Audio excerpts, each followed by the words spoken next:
नमस्कार, मैं हूं सुरेश चौहान के और आप देख रहे हैं चलते चलते में आज हम छत्तीसगढ़ की राजधानी रायपुर में हैं। यहाँ के मुख्यमंत्री हमारे साथ हैं। चलते में आपका स्वागत है। नमस्कार। पहले तो आपका अभिनंदन, भाजपा के सबसे लंबे समय तक मुख्यमंत्री रहने का सम्मान आपको मिला है। ये छत्तीसगढ़ की जनता को मैं धन्यवाद दूंगा कि उन्होंने लगातार एक बार, दो बार और तीसरी बार छत्तीसगढ़ को विकसित करने के लिए जवाबदारी सौंपी।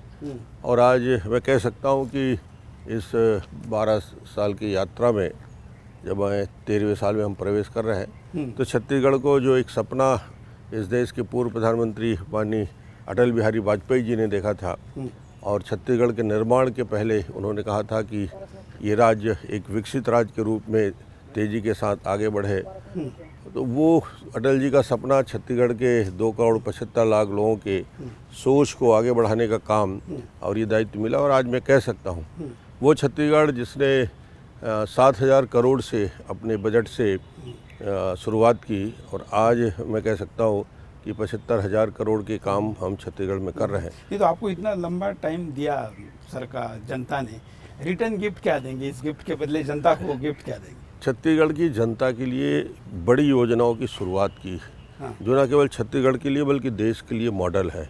एक जवाबदारी जब मुझे दी गई तो एक मूलभूत परिवर्तन एक गरीब आदमी के जीवन में, एक वनवासी के जीवन में, एक अनुसूचित जाति और के लोगों के में दिखना चाहिए। और इसकी शुरुआत हमने जैसे ही सरकार बनने के 3 साल के अंदर हमने एक बड़ा कानून लाया और उससे मैं कहता हूँ कि देश का एक मॉडल खाद्यान्न सुरक्षा का कानून छत्तीसगढ़ में पहली बार देश में न केवल लागू किया बल्कि इसका उसकी कॉपी बाद में सफलतापूर्वक हम इसका क्रियान्वयन भी कर रहे हैं। आज 60 लाख परिवार राज्य के निर्माण के बाद या कांग्रेस के 3 साल के बाद जो परिवर्तन जनता को लगता है कि ये सरकार गरीबों की चिंता करती है, उनके भूख की चिंता करती है। और इस पीडीएस का एक इफ़ेक्ट ये हुआ कि आज मैं कह सकता हूँ कि छत्तीसगढ़ से हमने पलायन को रोका, भूखमरी से मौत नहीं होती छत्तीसगढ़ में। और तीसरा बड़ा विषय था जो वन क्षेत्र में रहने वाले लोगों को अकाल की वजह से, सूखे की वजह से कोदो कुटकी खाने की ज़रूरत होती थी और कुपोषित बच्चे थे। तो एक बड़ी लड़ाई हमारी थी IMR, MMR, माल न्यूट्रिशन, जो छत्तीसगढ़ के निर्माण के साथ और वर्षों से इस बात की चिंता थी कि वो राष्ट्रीय स्तर में हम बेहतर तरीके से शिशु मृत्यु दर को, मातृ मृत्यु दर को, कुपोषण की लड़ाई।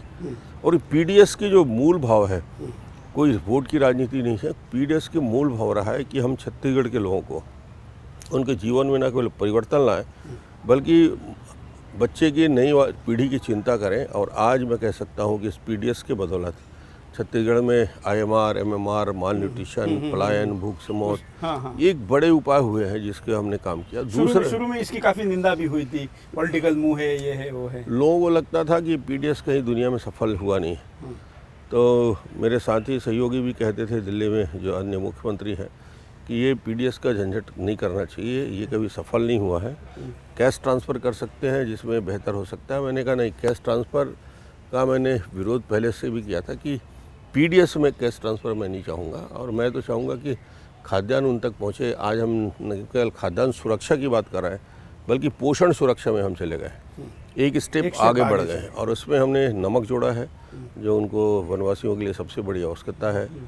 दूसरा, उनको चना प्रोटीन देने की ज़रूरत थी, वो प्रोटीन देने का काम किया है। तो चावल के साथ नमक और नमक के साथ चना, ये पोषण सुरक्षा में आए हैं। तो आज उन परिवारों के अंदर एक लगता है। दूसरा, हमने हेल्थ के लिए बड़ा काम किया। लेकिन इस पे मैं पीडीएस पे थोड़ा जानना चाहूँगा क्योंकि ये यूनाइटेड नेशंस में भी कई देशों ने आपकी स्कीम का उल्लेख किया है। सुप्रीम कोर्ट ने तो किया, यूनाइटेड नेशन में नोट में पढ़ रहा था। इसके लिए आपने इंफ्रास्ट्रक्चर कैसे खड़ा किया? क्योंकि बाकी 3 राज्य एक साथ, जो आपके 3 राज्य बने थे, छत्तीसगढ़, झारखंड और उत्तराखंड, इन 2 तो आगे नहीं बढ़ पाए, वहाँ पॉलिटिकल भी स्टेबिलिटी नहीं रही। यहाँ तो आप स्टेबिलिटी देने में भी कामयाब रहे, डिलीवर करने में कामयाब रहे। तो डिलीवरी का इंफ्रास्ट्रक्चर क्या था? हमारे यहाँ जब ये पीडीएस को जब हमने शुरुआत की तो चुनौती बहुत थी। चुनौती ये थी कि सारे दुकान में से आधे दुकान प्राइवेट उसके मालिक थे। तो ये सिस्टम जब तक प्राइवेट के हाथ से वापस लेने के लिए और इसे कोऑपरेटिव सेक्टर में हम देने के बारे में जब विचार किया तो कोर्ट में गए, हाई कोर्ट में 60-70 मामले चले, सबका निराकरण न्यायालय ने एक साथ किया। तो एक तो पहले लीगल रिफॉर्म किया, कानून का दर्जा दिया। दूसरा हमें लगा कि दुकानों की संख्या कम है, करीब करीब 7,000 शॉप्स थे, तो हमने उसको हर पंचायत में मिनिमम एक दुकान करके 10,000 से ऊपर दुकान लाने का अवेलेबिलिटी बढ़ाई। तीसरा हमने किया कि जो लीकेजेस होते हैं उस लीकेजेस के रोकने के लिए उस गाड़ी की मॉनिटरिंग सिस्टम GPS के माध्यम से करें, ताकि वो गाड़ी जहाँ जहाँ जा रहा है, वो कहीं राइस मिल में तो नहीं जा रहा है, वो शॉप में जा रहा है। और तीसरा सरपंच और गाँव के जनप्रतिनिधियों को हमने मैसेज करना शुरू किया कि राशन आपके यहाँ निकल चुका है और ये 3 घंटे में 4 घंटे में पहुँचेगा, तो वो उसके लिए पहले से अलर्ट हो जाता है और 3 घंटे में यदि नहीं आया तो फिर वो कलेक्टर को खबर करेगा। चौथा हमने किया कि राशन दुकान के बारे में जो चिंता हमारी थी वो था कि जो शॉप को यदि नुकसान में चल रहा है तो चावल बेचेगा, तो हमने कहा उसकी आर्थिक स्थिति को ठीक करने के लिए जो कमीशन फिक्स था उसको 3 गुना बढ़ा दिया। अब वो अपने पैरों में खड़े हो गए। हाँ, उसे हमने कहा कि कम से कम एक दुकान में इतनी कमाई हो कि वो एक सर्वेंट भी रखता है, खुद चलाता है, तो वो अपने पैरों में खड़ा हो। तो उसको 3 गुना किया, 90,000 इंटरेस्ट फ्री लोन दिया कि वो बैंक से कर्जा लेके भी ना करे, वो साहूकार से भी कर्जा ना ले, उसका इंटरेस्ट ही देता रहेगा, तो शॉप कैसे चलाएगा। तो उसके लिए हमने इसकी तैयारी की। तीसरा हमने किया कि उसे 1 मंथ एडवांस लिफ्टिंग की फैसिलिटी दी, जो पूरा का पूरा राशन उठा के ले जाए, बेचने के बाद वो पेमेंट करे। तो अब उसको ये चिंता नहीं रहती कि मैं पैसा कहाँ से लाऊंगा, 90,000 उसके पास है, प्लस वो एडवांस लिफ्टिंग करता है और जैसे पैसा आता है वो तुरंत जमा करा देता है। ये कंटिन्यूअस प्रोसेस में इस पूरे सिस्टम को, इसमें ट्रांसपेरेंसी भी हुई, इसमें दुकानों की संख्या भी बढ़ाया और उसके साथ ही साथ एक जागरूकता लाने के लिए हमने काम किया कि कलेक्टर को हमने कहा कि यदि कोई दुकान में गड़बड़ी होती है तो ये मॉनिटरिंग करना कलेक्टर की जवाबदारी है।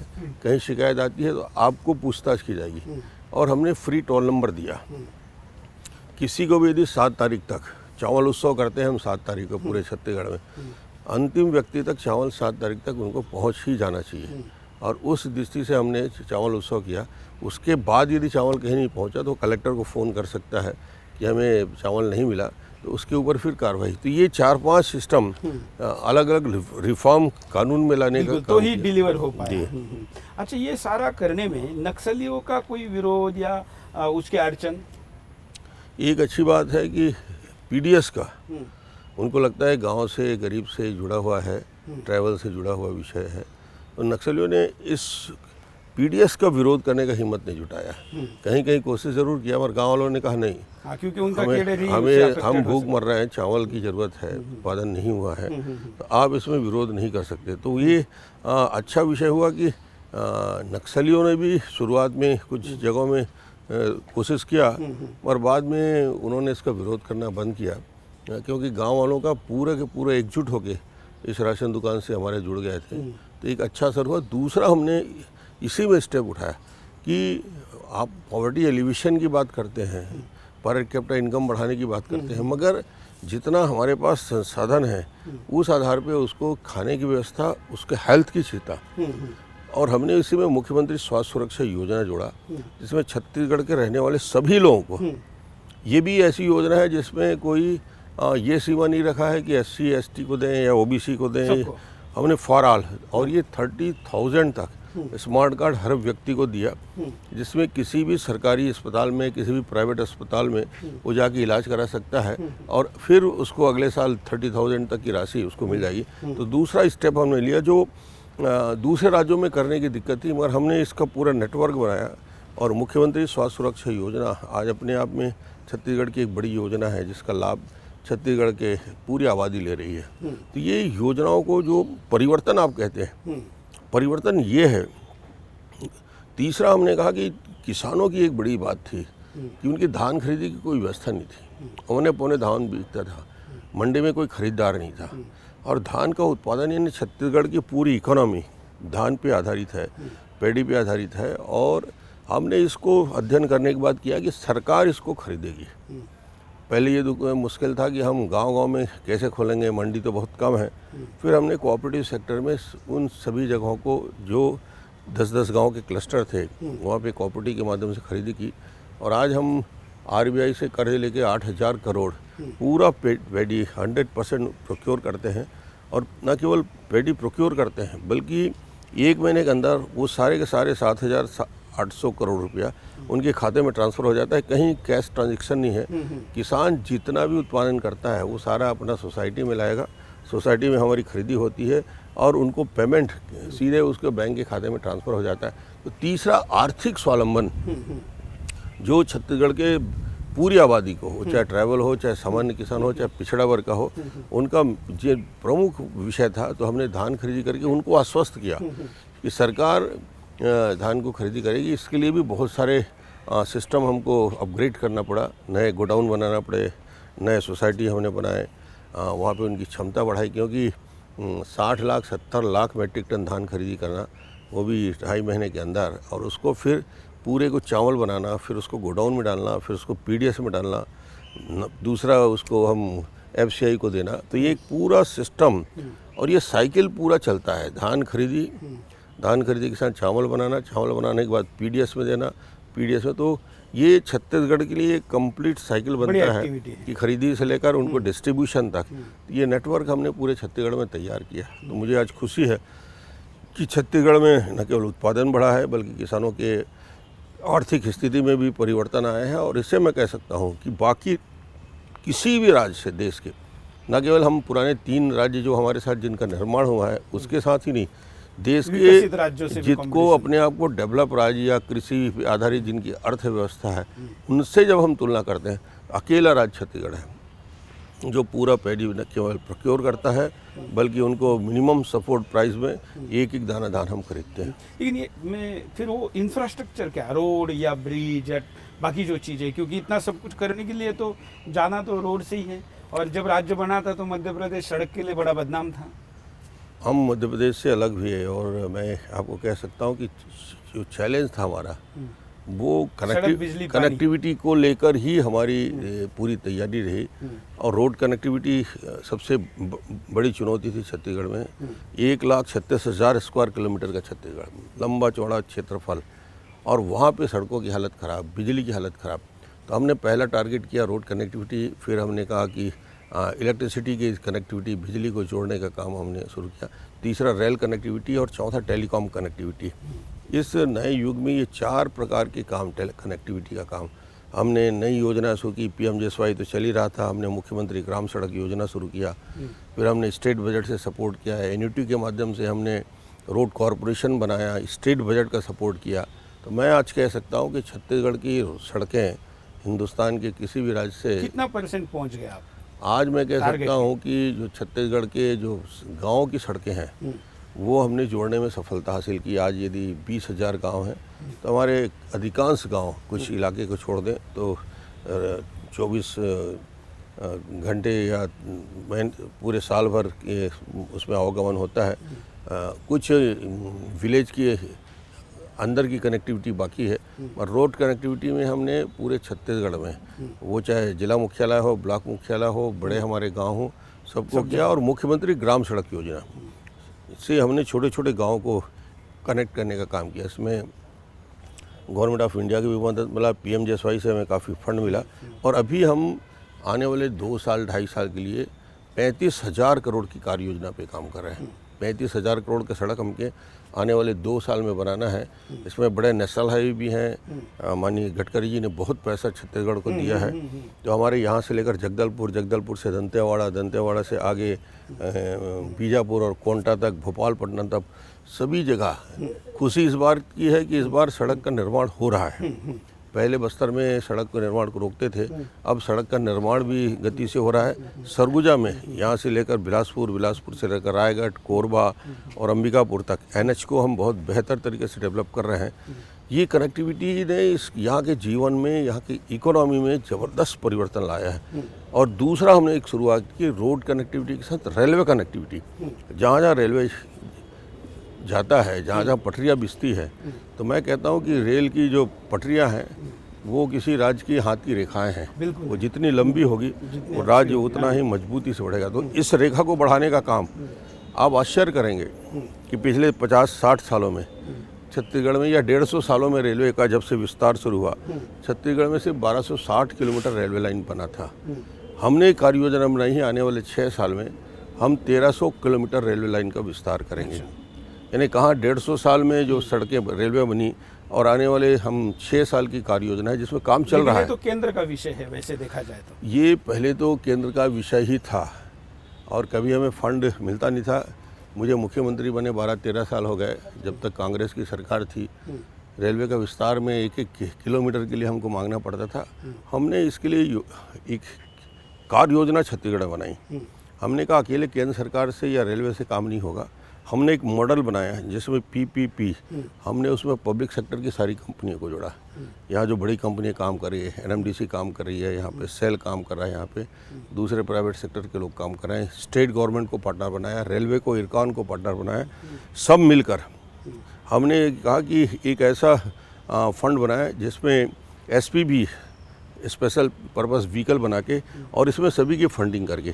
तो वो योजना इतना सफल हुआ कि आप आश्चर्य करेंगे। यहाँ से हमारा रावघाट जो हमारा सबसे बड़ा माइंस है, और रायघाट से दल्लीराज से रावघाट, और रावघाट से जगदलपुर, करीब करीब ये पूरी सड़क यहाँ से बस्तर को या जगदलपुर को सीधा जोड़ने वाली सड़क जो दुर्ग रायपुर से जोड़ देगा, ये इस पर हमने काम शुरू किया। 90 किलोमीटर में काम चल रहा है। आगे जगदलपुर से लेकर रावघाट का भी काम टेंडर प्रोसेस में हो गया। ये पूरा करीब 250 किलोमीटर रेलवे लाइन ये काम चल रहा है।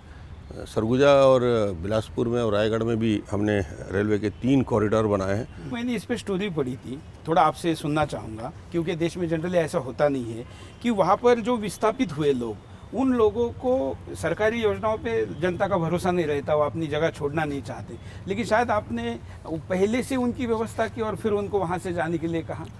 एक अच्छा मॉडल छत्तीसगढ़ में हमने नया रायपुर में किया। उनको बुलाया, बात किया, उनकी ज़मीन के बारे में चर्चा की, उनके क्या उनको मैक्सिमम हम उस ज़मीन का मुआवजा दे सकते हैं, एम्प्लॉयमेंट में कैसे उनको जोड़ सकते हैं। उस गांव को, एक भी गांव 19 गांव को हमने छुआ नहीं, वो उसी राजधानी का हिस्सा बन गए, पार्ट ऑफ न्यू कैपिटल। तो उनको लगा कि हम नया रायपुर में ही रहेंगे, वही इंफ्रास्ट्रक्चर उनको प्रोवाइड कर रहे हैं जो नया रायपुर में है। वहाँ भी सड़क का काम, वहाँ पे बिजली का काम, वहाँ पानी का काम, वहाँ स्कूल का काम, वहाँ हॉस्पिटल। वो मैंने कहा आपको इस गांव में नेशनल लेवल के सारे इंफ्रास्ट्रक्चर मिलेंगे, ज़मीन का पैसा मिलेगा, एम्प्लॉयमेंट मिलेगा, और उसके साथ एक नया तरीके से इस नया रायपुर के हिस्सा होंगे। तो पहला तो उनको हटाया नहीं। दूसरा, जितना ज़मीन 237 स्क्वायर किलोमीटर में जितना एरिया हमने तय किया है, सारे लोग अपनी सहमति लिए, सहमति के साथ उनका हमने ज़मीन एक्वायर किया।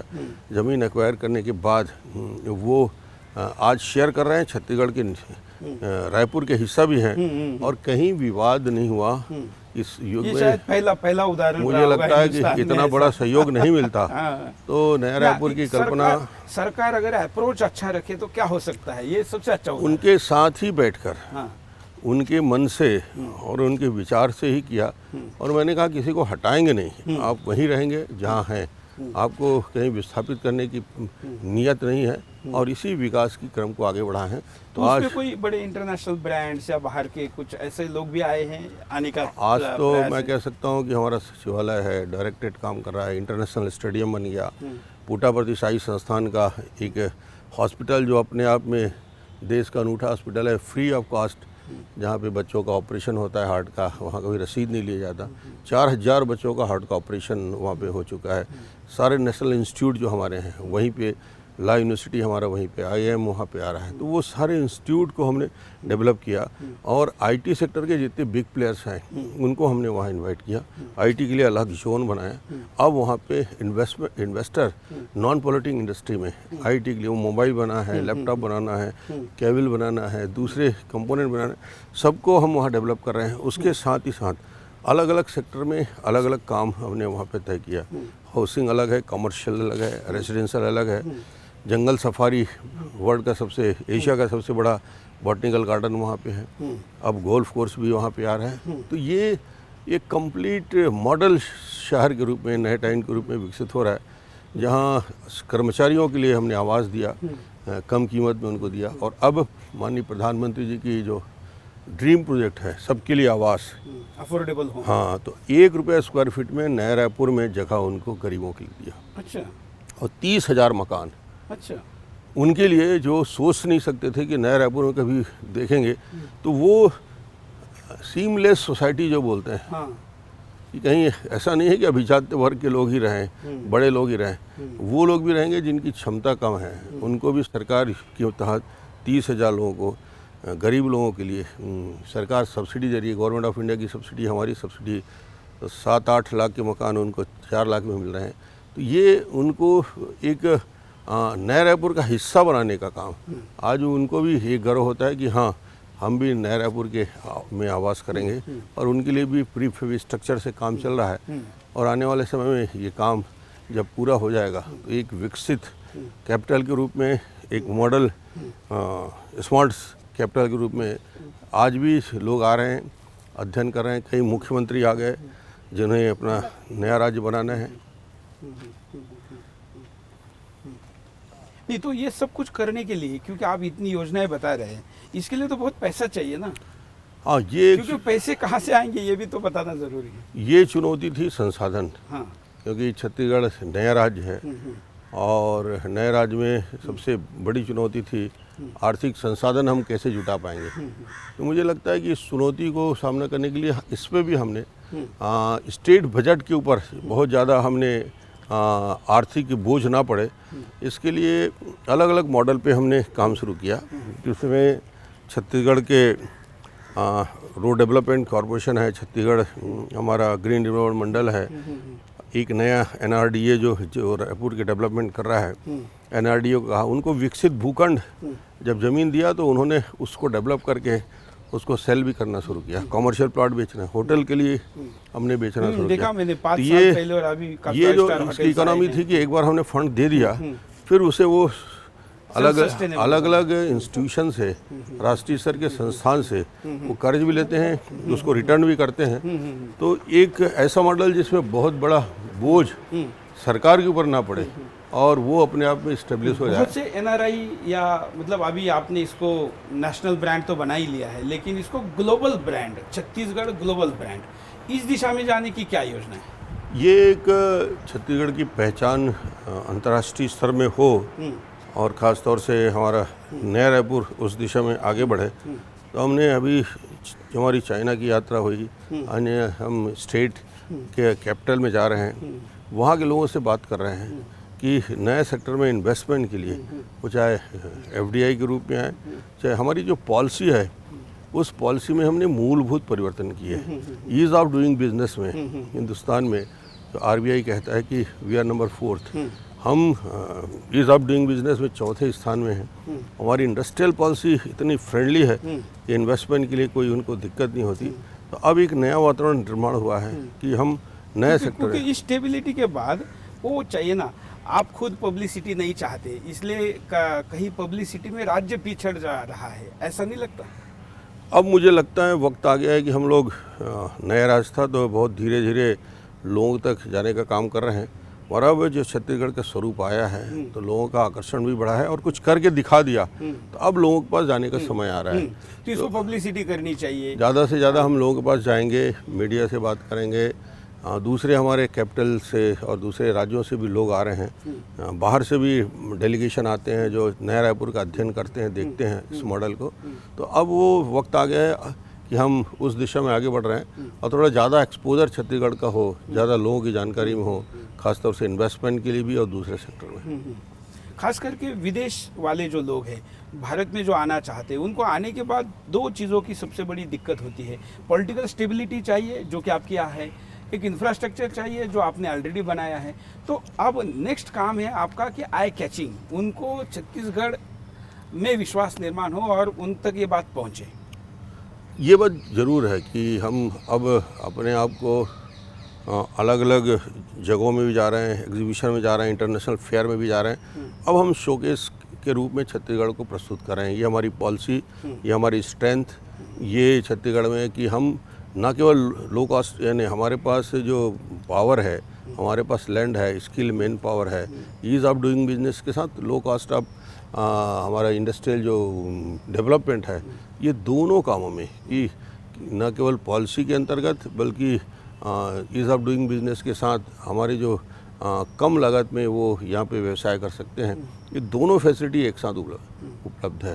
तो वो उसका एक बेनिफिट अब हमको मिल रहा है और अब हम एक बड़ी प्लानिंग करके राष्ट्रीय स्तर में और अंतर्राष्ट्रीय एविएशन एक सेक्टर है जो यहाँ पर काफ़ी संभावना है जिस पे काम हो सकता है। कनेक्टिविटी हमने बढ़ाया। देखिए रायपुर एयरपोर्ट आपने देखा होगा, बहुत अच्छे से विकसित हो गया और वो इंटरनेशनल एयरपोर्ट भी हो जाएगा। कार्गो की शुरुआत हो गई है और न केवल रायपुर बल्कि जगदलपुर की रेलवे एयरपोर्ट को हम विकसित कर रहे हैं। आ रहे हैं रीजनल कम्यूटर एयरलाइंस आ रहे हैं, उसके लिए आप भी इनिशिएटिव हमने तैयारी की है और हम उससे सहमत हैं। हमारा यहाँ से लेकर जगदलपुर तक का, यहाँ से लेकर जसपुर तक का, अंबिकापुर तक का, रायगढ़ का, कोरबा का, ये सारे के लिए हमने प्लानिंग की है कि ऑपरेशनल हमारे एयरपोर्ट हैं। अब इसको हम वेल इक्विप्ड कर रहे हैं ताकि इस प्रकार के नीचे स्तर में जो उड़ाने हैं उसको हम यहाँ पे कर सकें। क्योंकि आपके राज्य में जंगल परसेंटेज जो आपने कहा और ओवरऑल इतना अच्छा है, तो हेल्थ सेक्टर में भी बहुत संभावना है और देश के मध्यवर्ती क्षेत्र में होने का भी फ़ायदा हो सकता है। देश भर के हेल्थ से रिलेटेड जो लोग हैं, खास करके आप वेलनेस सेक्टर एक नया डेवलप हो रहा है, उसमें भी काफ़ी संभावना है। हेल्थ में एक छत्तीसगढ़ में रायपुर में वो सारे बड़े ग्रुप हैं।